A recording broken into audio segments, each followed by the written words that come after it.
लगाम हो जाए, तानाशाह देश के ऊपर राज करता हो, तो अपने घरों में हम चुपचाप नहीं बैठेंगे, सड़क पर उतरेंगे, लड़ेंगे और जीतेंगे।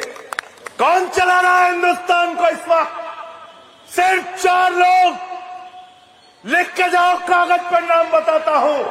देश का प्रधानमंत्री नरेंद्र मोदी गुजरात से, देश का गृह मंत्री अमित शाह गुजरात से, देश की आर्थिक संपत्तियों पे कब्जा अंबानी गुजरात से, देश की आर्थिक संपत्तियों पे कब्जा अडानी गुजरात से। ये 4 बनाम 144 करोड़ की लड़ाई है, याद रखना। इनसे कहो बिजली नहीं आती, कहते भारत माता की जय। इनसे कहो नौकरी नहीं मिल रही, कहते भारत माता की जय। इनसे पूछो अडानी को रेल क्यों बेच दिया, कहते भारत माता की जय। इनसे कहो सेल क्यों बेच दिया, कोयला क्यों बेच दिया, गैस क्यों बेच दिया, समुद्र का तट क्यों बेच दिया, एयरपोर्ट क्यों बेच दिया, कहते भारत माता की जय। मैं आपसे कहना चाहता हूं, भारत माता की जय लगा के भारत माता की संपत्ति बेचने वाले भारत माता के कपूत संतान है, सपूत संतान नहीं है।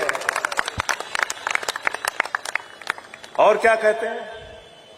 कहते हैं जागो हिंदू जागो। ये सामने बैठने वाले सारे ये हिंदू है कि नहीं है? ये नौजवान हिंदू है कि नहीं है? ये नौजवान कहता है हम जाग गए हैं योगी जी, हमको बताओ तुमने सिपाही की भर्ती में घोटाला क्यों किया? जागे हो कि नहीं भाई? जागे हो ना? ये किसान भी हिंदू हैं। ये जागो हिंदू जाग गया। ये किसान पूछ रहा है, ये चौधरी सुरेंद्र भी हिंदू हैं, ये जाग गए, ये पूछ रहे बताओ तुम खाद की एक बोरी के लिए हमें लाठियों से क्यों पिटवाते हो? हिंदू जाग गया है। ये जनक प्रसाद जाग गए हैं, ये पूछ रहे हैं तुमसे कि तुम बताओ एसएससी के पेपर में लीक करा के कितना माल कमाया, कितना घोटाला किया? जवाब दो, जवाब दो। ये प्रशांत यादव हिंदू है, ये भी जाग गया है, पूछ रहा है आपसे। हमारी बहन राजकुमारी आई है, उसने पुलिस वालों से भिड़ंत की थी, लड़ाई लड़ा था। हम पूछ रहे हैं, हिंदू हैं, कि बताओ तुमने हिंदुओं के बच्चे जहां पढ़ रहे थे उन सरकारी स्कूलों को क्यों बंद किया? बताओ, हम जाग गए हैं, बताओ। नकली नारों में छिपते हो, कभी जागो हिंदू, कभी वंदे मातरम, कभी भारत माता की जय। अरे हम वंदे मातरम भी कहेंगे, भारत माता की भी जय कहेंगे, और हम हिंदू धर्म को भी मानेंगे, लेकिन तुम जैसे काल नेमी लोगों को पर्दाफाश भी करेंगे। ये बहरूपिया बनके जो टहल रहे हो ना, तुम्हारे बहरूपिया चेहरे को हम लोग खोलेंगे का काम करेंगे। कौन चला रहा है हिंदुस्तान को इस वक्त? सिर्फ 4 लोग। लिख के जाओ, कागज पर नाम बताता हूं। देश का प्रधानमंत्री नरेंद्र मोदी गुजरात से, देश का गृह मंत्री अमित शाह गुजरात से, देश की आर्थिक संपत्तियों पे कब्जा अंबानी गुजरात से, देश की आर्थिक संपत्तियों पे कब्जा अडानी गुजरात से। ये 4 बनाम 144 करोड़ की लड़ाई है, याद रखना।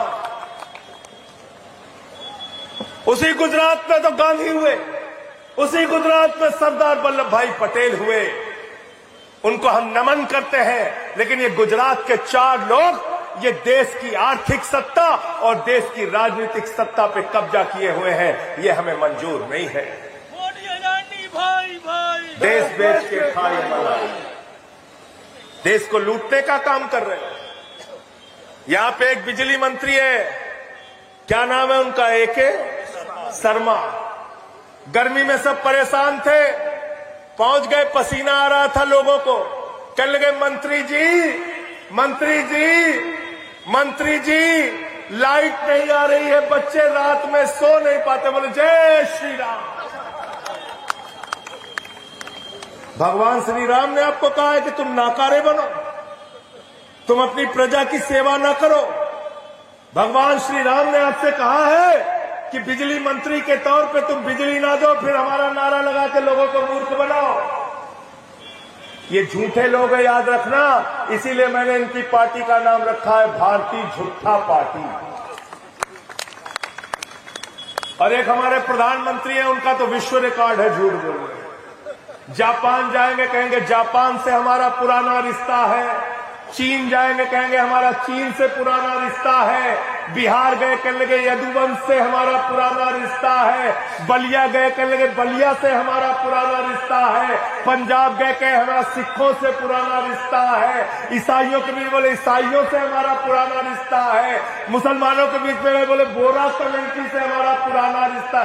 सबसे तुम्हारा पुराना रिश्ता है और सबकी जेब काट रहे हो,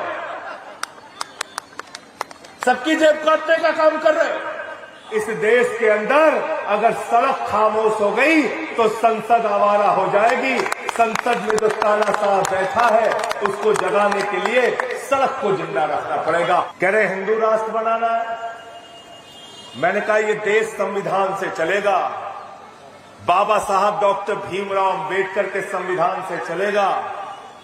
हमारी बहन श्रद्धा चौरसिया यहाँ पे बैठी है, इसने एक बार कहा था ये देश किसी बाबा के फरमान से नहीं चलेगा, बाबा साहब के संविधान से चलेगा।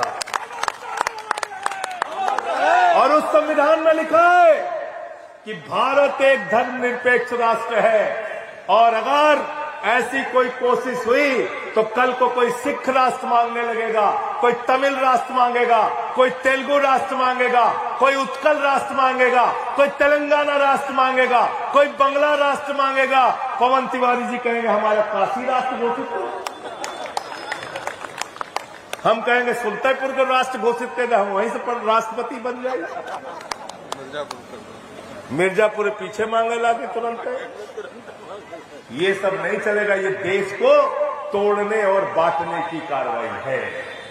मैं अंत में इन्हीं लाइनों के साथ कि अमन बिक रहा है, चमन बिक रहा है, गरीबों के तन का कफन बिक रहा है, बाजारों में बहनों का तन बिक रहा है। यारो बुरा न मानो तो कह दूं, इन बेईमानों के हाथों वतन बिक रहा है, इन बेईमानों के हाथों वतन बिक रहा है।